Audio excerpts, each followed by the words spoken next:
ಭಾರತೀಯ ಜನತಾ ಪಾರ್ಟಿ ರಾಜಕಾರಣ ಮಾಡುವಂತಹ ಕಾರ್ಯಾಲಯ ಅಲ್ಲ, ಬದಲಾಗಿ ಜನಸೇವೆ ಮಾಡುವ ಕಾರ್ಯಾಲಯ ಅಂತ ಪುತ್ತೂರು ಶಾಸಕ ಸಂಜೀವ ಮಠಂದೂರು ಹೇಳಿದರು. ದಕ್ಷಿಣ ಕನ್ನಡ ಜಿಲ್ಲಾ ಬಿಜೆಪಿ ಹಿಂದುಳಿದ ವರ್ಗ ಮೋರ್ಚಾ ಆಶ್ರಯದಲ್ಲಿ ಬಿಜೆಪಿ ಪುತ್ತೂರು ನಗರ ಮಂಡಲ ಹಾಗೂ ಗ್ರಾಮಾಂತರ ಮಂಡಲದ ಸಹಕಾರದೊಂದಿಗೆ ಪ್ರಧಾನಿ ನರೇಂದ್ರ ಮೋದಿಯವರ 70ನೇ ಹುಟ್ಟುಹಬ್ಬದ ಪ್ರಯುಕ್ತ ಟೌನ್ ಬ್ಯಾಂಕ್ ಸಭಾಂಗಣದಲ್ಲಿ ಹಮ್ಮಿಕೊಂಡ ಸೇವಾ ಸಪ್ತಾಹವನ್ನು ಉದ್ಘಾಟಿಸಿ ಮಾತನಾಡಿದರು.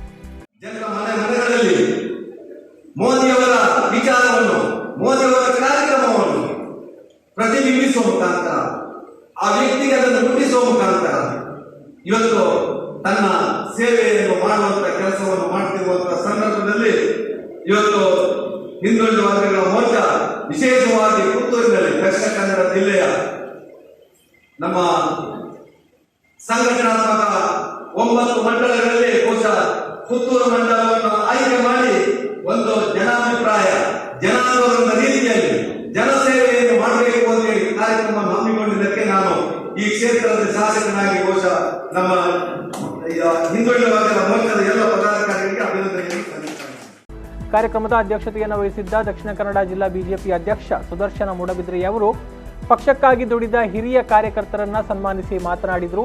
ಜಾಗತಿಕ ಮಟ್ಟದ ಪ್ರಭಾವಿ ವ್ಯಕ್ತಿ ಪ್ರಧಾನಿ ನರೇಂದ್ರ ಮೋದಿ ಕೇವಲ ರಾಜಕೀಯ ಉದ್ದೇಶಕ್ಕಾಗಿ ಆಡಳಿತ ಮಾಡದೆ ಸಮಾಜದಲ್ಲಿ ಪರಿವರ್ತನೆ ಉಂಟು ಮಾಡಿ ದೇಶದಲ್ಲಿ ಬದಲಾವಣೆಯ ಸಂಕಲ್ಪ ತೊಟ್ಟು ಕೆಲಸ ಕಾರ್ಯಗಳನ್ನು ಮಾಡ್ತಾ ಇದ್ದಾರೆ ಅಂತ ಹೇಳಿದರು.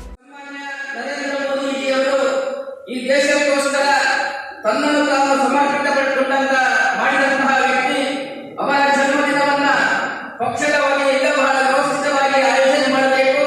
ಕೇವಲ ಅದ್ದೂರಿ ಆಡಂಬರದಲ್ಲಿ ಅವಕಾಶವನ್ನು ನೀಡದೆ ಜನರ ಸಮಸ್ಯೆಗಳಿಗೆ ಸ್ಪಂದಿಸುವಂತಹ, ಜನರಿಗೆ ಉಪಯೋಗವಾಗುವಂತಹ ಕಾರ್ಯಕ್ರಮದ ಮುಖಾಂತರ ಅವರ ಒಂದು ಜನ್ಮದಿನಕ್ಕೆ ಅರ್ಥವನ್ನು ಕೊಡಬೇಕು ಎನ್ನುವ ದೃಷ್ಟಿಕೋನದಿಂದ ಬಿಜೆಪಿ ಆಯೋಜನೆ ಮಾಡಿದಂತಹ ಈ ಒಂದು ಕಾರ್ಯಕ್ರಮ ನಮ್ಮ ಜಿಲ್ಲೆಯಲ್ಲಿ ರಕ್ತದಾನ ಶಿಬಿರದ ಮುಖಾಂತರ, ಸ್ವಚ್ಛತೆ ಕಾರ್ಯಕ್ರಮದ ಮುಖಾಂತರ, ವೃಕ್ಷಾರೋಪಣ ಕಾರ್ಯಕ್ರಮದ ಮುಖಾಂತರ, ಬಡ ರೋಗಿಗಳಿಗೆ ಫಲವಸ್ತುಗಳ ವಿತರಣೆ ಮಾಡುವುದರ ಮುಖಾಂತರ, ಅನೇಕ ಜನಪರ ಕಾರ್ಯಕ್ರಮದ ಮುಖಾಂತರ ಇವತ್ತು 20 ಕಾರ್ಯಕ್ರಮ. ವೇದಿಕೆಯಲ್ಲಿ ಜಿಲ್ಲಾ ಪಂಚಾಯತ್ ಅಧ್ಯಕ್ಷೆ ಮೀನಾಕ್ಷಿ ಶಾಂತಿಗೋಡು, ಮಂಗಳೂರು ವಿಭಾಗದ ಸಹ ಪ್ರಭಾರಿ ಗೋಪಾಲಕೃಷ್ಣ ಹೇರಳೆ, ದಕ್ಷಿಣ ಕನ್ನಡ ಜಿಲ್ಲಾ ಬಿಜೆಪಿ ಹಿಂದುಳಿದ ವರ್ಗಗಳ ಮೋರ್ಚಾದ ಜಿಲ್ಲಾಧ್ಯಕ್ಷ ಆರ್ ಸಿ ನಾರಾಯಣ ಮೊದಲಾದವರು ಉಪಸ್ಥಿತರಿದ್ದರು.